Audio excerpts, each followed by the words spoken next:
Olá, amigos da BD em Foco, paz e bem a todos. Eu sou o Diácono Melquisedeque. Estou aqui mais uma vez para fazer os comentários da lição dessa semana.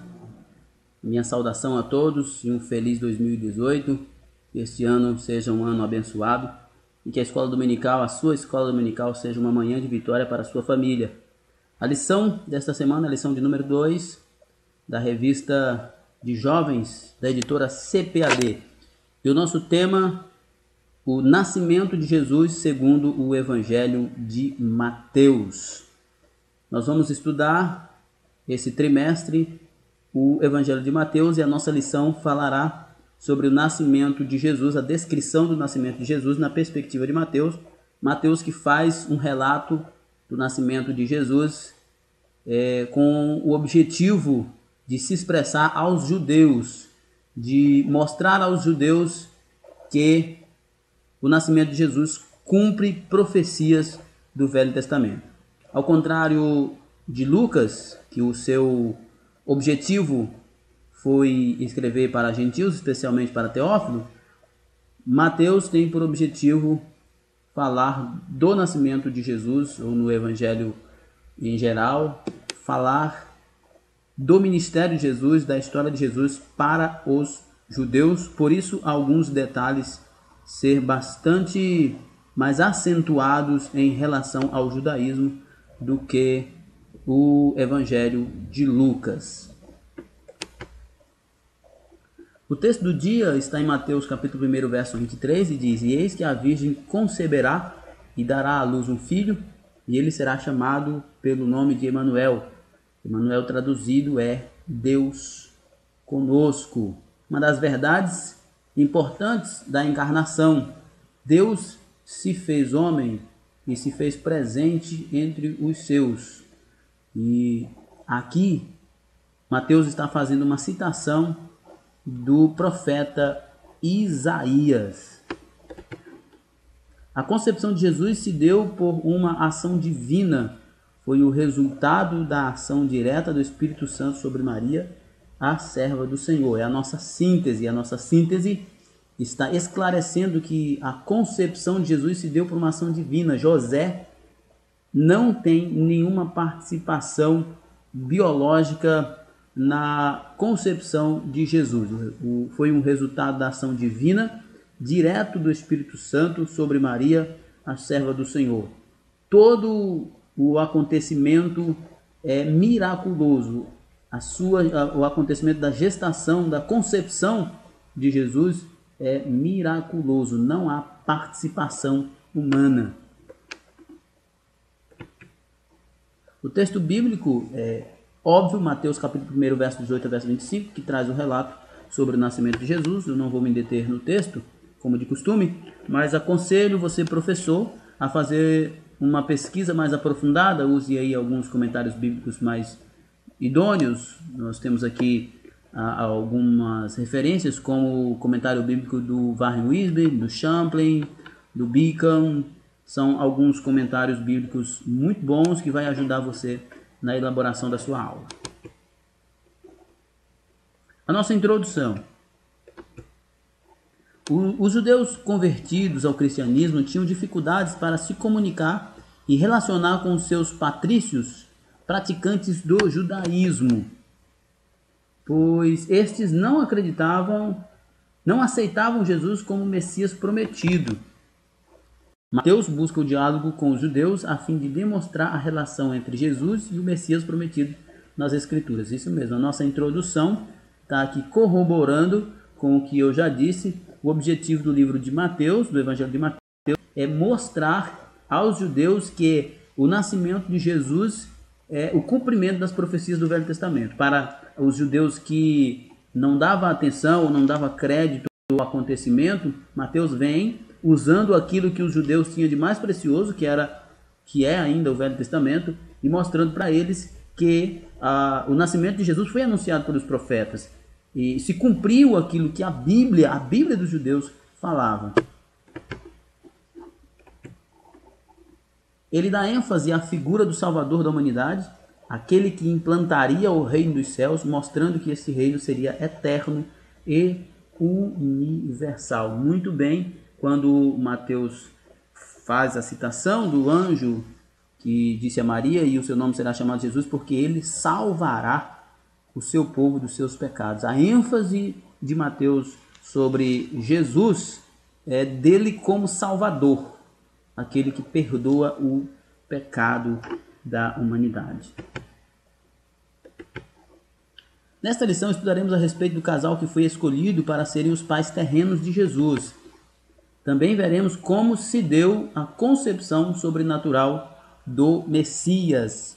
O casal em questão, José e Maria, que, vale lembrar, não foi por ser eles divinos, por ter alguma parte na deidade que eles foram escolhidos. Não, José e Maria eram pessoas simples como qualquer outra pessoa, com qualquer outro judeu da época. Também veremos como se deu a concepção sobrenatural do Messias. A sua concepção foi sobrenatural, não há participação humana. Primeiro tópico, Maria a escolhida para ser a mãe de Jesus. Primeiro subtópico, uma mulher daria à luz o Messias prometido.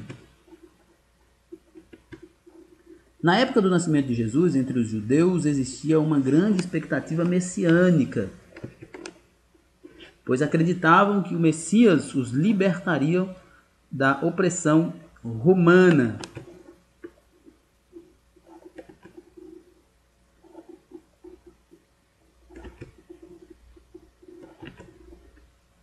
E isso devido à literatura apocalíptica de 2 séculos antes de Jesus. Muitas mulheres esperavam ser escolhidas para ser a mãe do Messias. As profecias do Velho Testamento falavam sobre isso, como os textos de Isaías 7,14 e Isaías 9, de 1 a 6, são textos messiânicos, são os textos mais expressivos para demonstrar essa realidade. As mulheres judias da época tinham o sonho de ser a mãe do Messias. É claro que a compreensão que os judeus tinham era de um Messias que teria o seu reino humano, não da forma como Cristo realmente tem o seu reino no coração e na mente das pessoas. Eles esperavam que Jesus assumisse o trono de Davi em Jerusalém e tirasse Israel da opressão romana. Mas o reino de Cristo é um reino espiritual e o objetivo maior, mais do que o jugo romano sobre Israel, era o jugo do pecado sobre as pessoas que Jesus veio para tirar. Maria teve o privilégio de dar à luz o menino Jesus, o verdadeiro Messias que Israel esperava. Assim, Maria foi a protagonista de uma das mais especiais promessas de Deus. Ela foi o instrumento pelo qual Deus se fez presente, morando junto com o seu povo.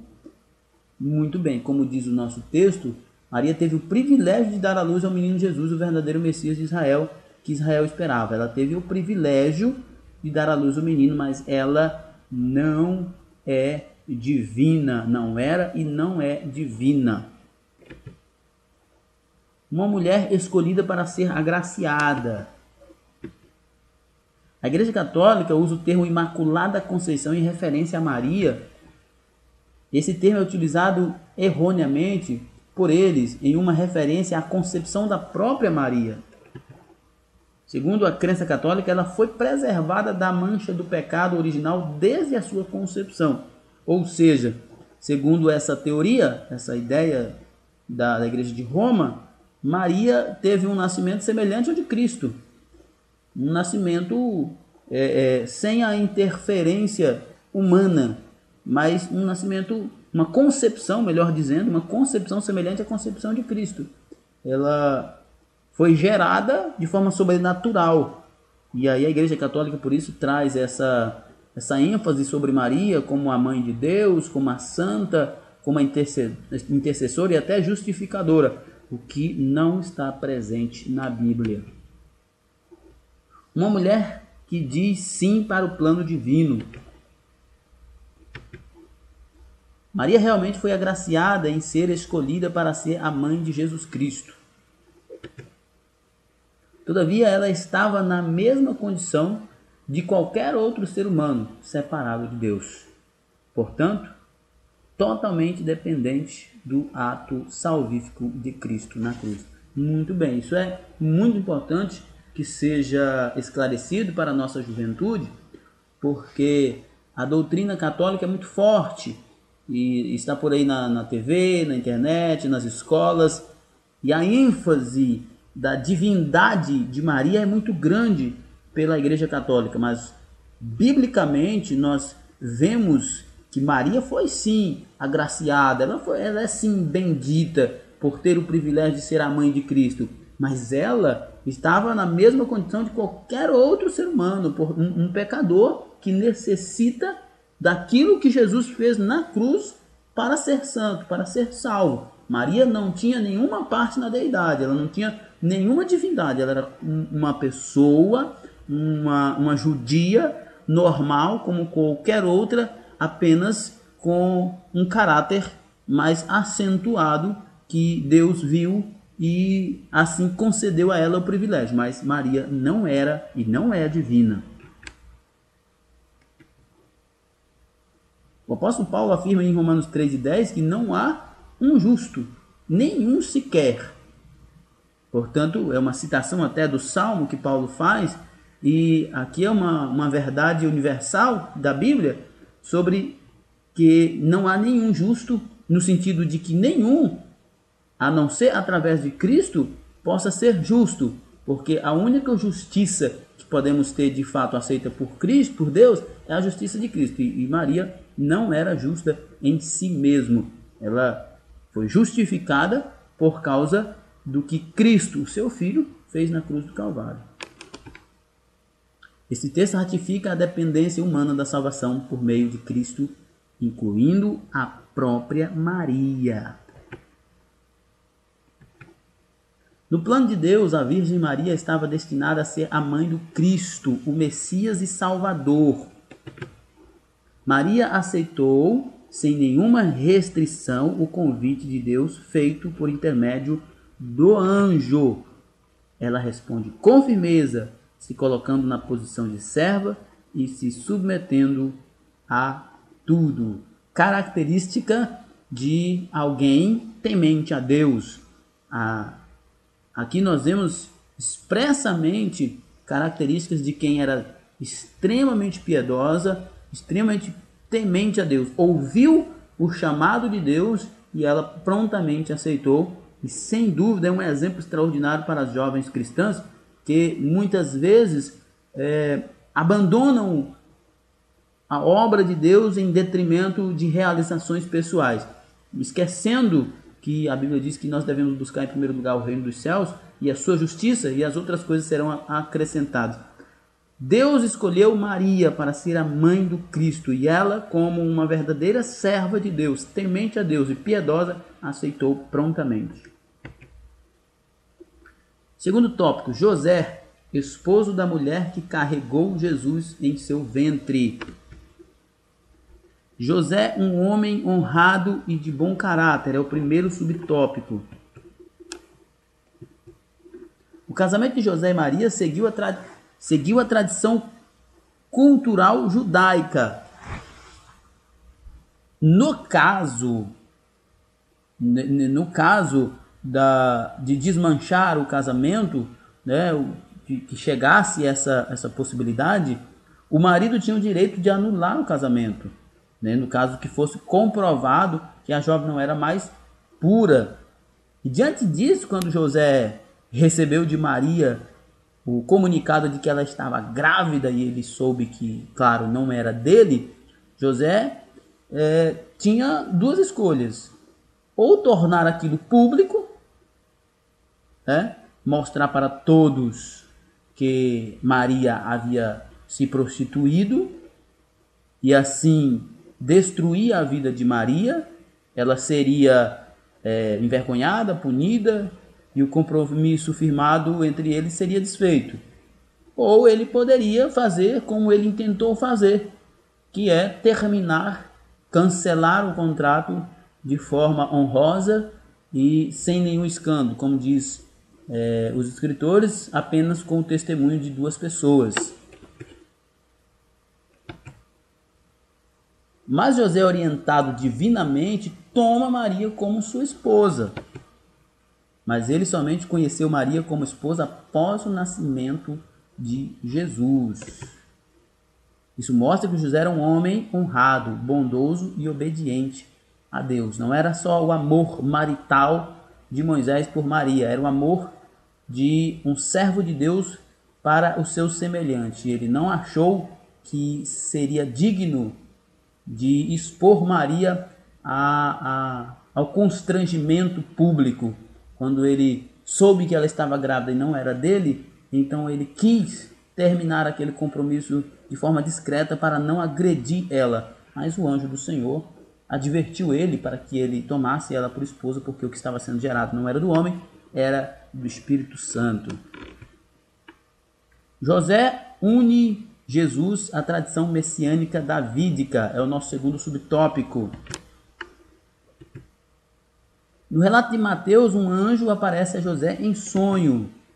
Essa forma de revelação faz referência à tradição dos patriarcas em relação à comunicação com Deus. José une Jesus à tradição messiânica davídica. José foi justamente o elo entre a genealogia entre Jesus e Davi. José era um judeu da tribo de Judá, da linhagem de Davi, e dele, no caso, no sentido mais moral e social, não biológico, veio o Messias. Sendo assim, José sendo um filho de Davi, e Jesus sendo filho de José, também filho de Davi, cumprindo o que a Bíblia no Velho Testamento ensinava, que o Messias viria da linhagem de Davi.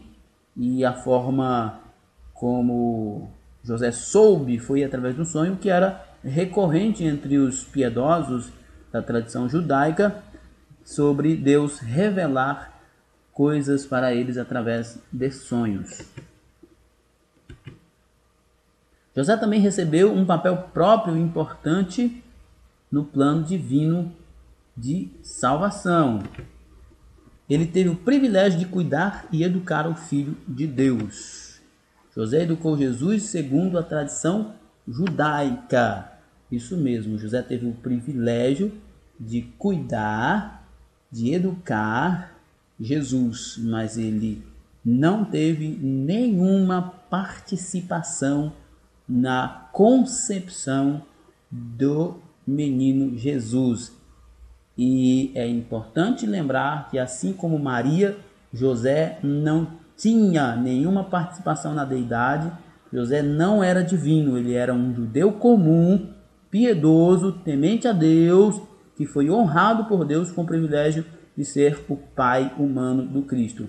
Mas ele não era e não é digno de nenhuma reverência, como a Igreja de Roma ensina. No entanto, isso não o torna canônico, que eu acabei de falar, e com autoridade de intermediar diante de Deus benefícios para os seres humanos, como alguns creem. A filiação de Jesus por intermédio de José lhe garante o título de filho de Davi, ligando-o à tradição messiânica davídica. Jesus como descendente do rei Davi. Esse foi o papel de José, além de ter o privilégio de criar, de educar o filho de Deus, Jesus Cristo. O papel dele era fazer essa ligação, essa conexão entre Jesus e o rei Davi, haja vista, sendo Jesus o Cristo, as profecias diziam que ele era da linhagem de Davi. O que confundiu os judeus a ponto de cegá-los para que não aceitassem Jesus como verdadeiro Messias. O que o seu reino não é que o seu reino não era deste mundo, por isso não visava a glória humana, mas sim a justiça e a bondade divina. O que eu falei no início, os judeus tiveram problema em aceitar a Cristo como Messias, porque eles esperavam um Messias rei, que livraria Israel do jugo de Roma. Eles pensavam que o Messias viria para implantar um reino material em Jerusalém como capital, sentar no trono de Davi. Mas o reino de Cristo não é deste mundo. A dominação de Cristo é no coração, na mente das pessoas. O jugo que Cristo veio tirar foi o jugo do pecado.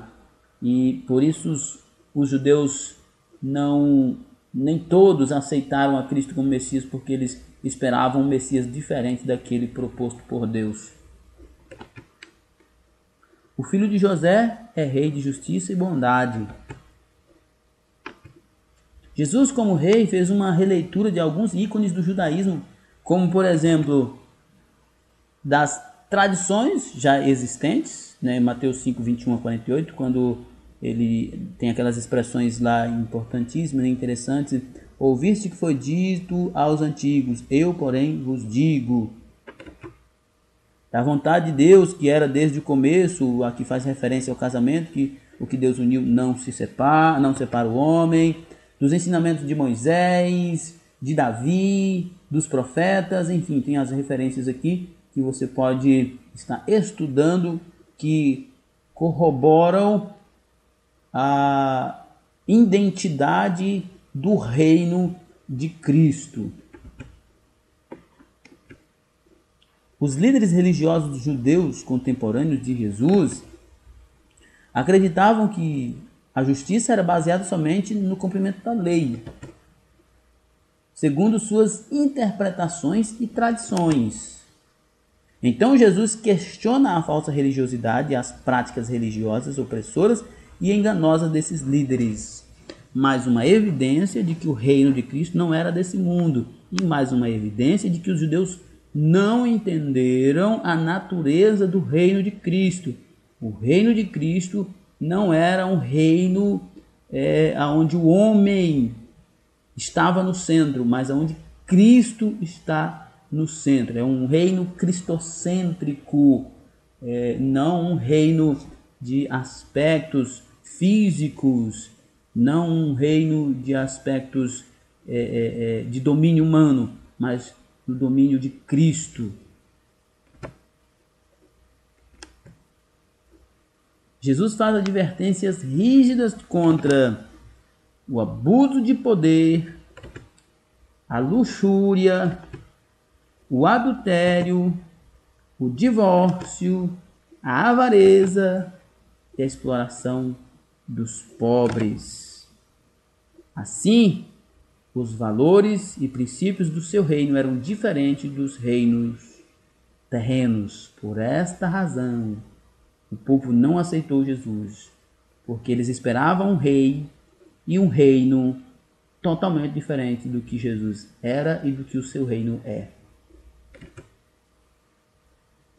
Terceiro tópico, a concepção virginal de Jesus Cristo. Primeiro subtópico, um nascimento diferente dos relatos místicos. Por que um nascimento diferente dos relatos místicos? Existem algumas alegações errôneas e não bíblicas de que a concepção virginal de Cristo foi baseada no relato de mitos pagãos. Mateus afirma que Maria simplesmente achou-se ter concebido do Espírito Santo. Ora, o nascimento de Jesus Cristo foi assim, que estando Maria, sua mãe, desposada com José, antes de se ajuntarem, achou-se ter concebido do Espírito Santo.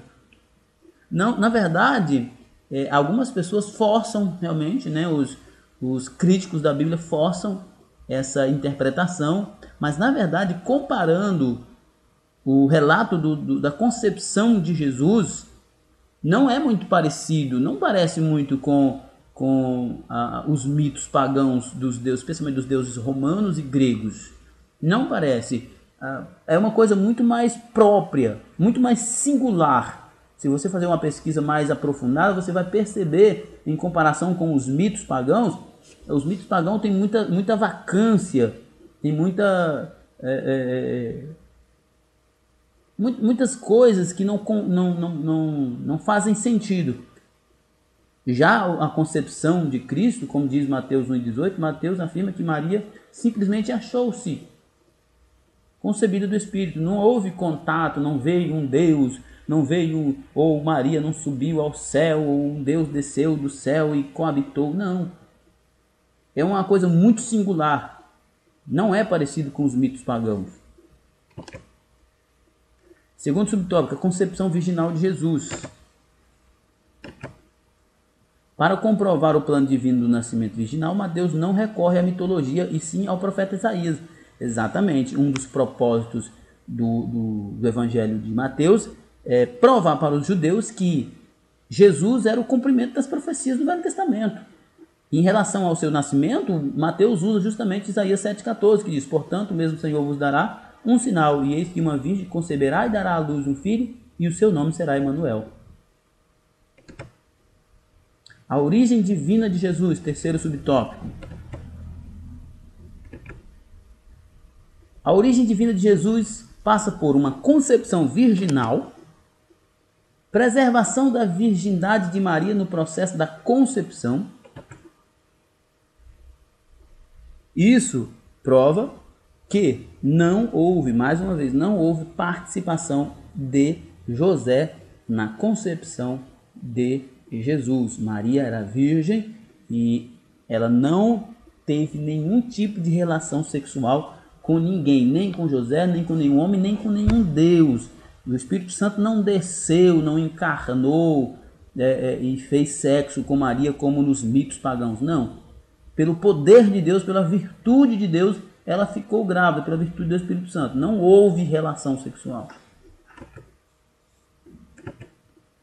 Mateus evidencia a origem divina de Jesus por meio da narrativa da concepção sem ação humana, unicamente pela ação divina. Independente do casal escolhido para a missão de criar e educar o Messias prometido. Exatamente. A concepção foi divina, independentemente de quem fosse os escolhidos para criar o Filho de Deus. Assim, Jesus é apresentado como o Messias divino no qual se cumpriram as profecias do Antigo Testamento. Após o nascimento de Jesus, Maria e José tiveram vários filhos. A Igreja Católica afirma que José não conheceu Maria e que ela morreu virgem. Mas isso não é verdade. Mateus 13:55 em diante conta ali que as pessoas admiradas com a sabedoria e o poder de Jesus, ele diz: não é ele o filho de Maria, não é ele o filho de carpinteiro, ele não é irmão de José, de Tiago, de Judas, suas irmãs não estão aqui conosco, enfim. Alguns vai dizer que José, quando casou com Maria, era viúvo, e estes filhos eram filhos do primeiro casamento de José. Não é verdade, não existe evidência nenhuma, é apenas uma teoria da Igreja de Roma para poder justificar a virgindade perpétua de Maria, mas isso não é verdade. Maria teve relação sexual com José após o nascimento de Cristo, sim, e teve vários outros filhos. Conclusão. Aprendemos que Maria e José eram tementes a Deus e foram agraciados por ele para serem os pais terrenos de Jesus. E foi por isso que eles foram agraciados por Deus, pelo seu caráter, pela sua piedade, não por nenhuma participação na deidade ou por nenhuma divindade. E apesar de eles terem sido agraciados por Deus para serem os pais terrenos de Jesus, eram pessoas comuns, pecadoras e desprovidas de poder para intermediação diante de Deus. Vimos também que a concepção de Jesus não está baseada em mitos, mas foi uma ação divina e é um acontecimento singular. Muito bem, nós estamos encerrando, nós vamos agora para as perguntas.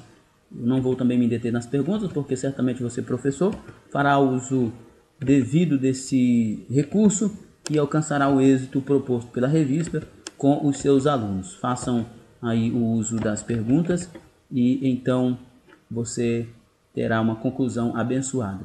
Então fique por dentro do conteúdo da Escola Dominical, acesse o site www.ebdenfoco.com e confira uma diversidade de conteúdo para você. ebdenfoco.com é do nosso amado irmão Eberson Rodrigues Pinheiro, e você que quer ter uma Escola Dominical abençoada, então visite o ebdenfoco.com. Até a próxima, fique na paz do Senhor. Tchau, tchau.